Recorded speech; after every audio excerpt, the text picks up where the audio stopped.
Hi, this is Victor. Today's video is called Unboxing Discovery Part 2. The reason that it took so long to make this video is because there was so much discovery to actually look at once it was unboxed. Let's start right off with the gang packet. Notice behind me there's a little stack of paper. This is 4,500 sheets of paper still wrapped up. The gang packet in this case was actually 4,800 pages and some odd change. So I can't really be expected to print this and take it out to the jail. Even if I did print it and took it out to the jail, they probably are not going to allow the defendant to have it.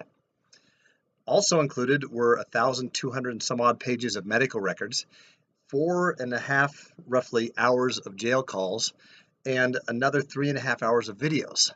I can't take out the videos, I can't take out the audios.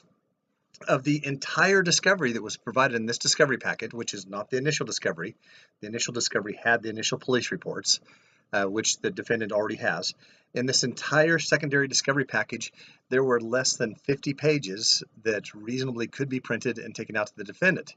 Of course, the defendant is asking for his entire discovery still, but it's just not going to happen. We cannot reasonably print that much discovery and take it out, especially since most of the discovery is frankly irrelevant to the case.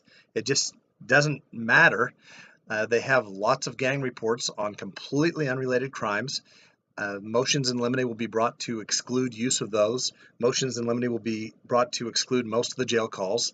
Most of this evidence just is not going to be a part of trial, and most of the evidence is not going to be reviewed by the defendant. Thanks for watching. Please like, share, subscribe. Also visit some of my web pages, kernseminars.com and properkits.com, or my primary web page, which is helpgettingoff.com. Thanks for watching.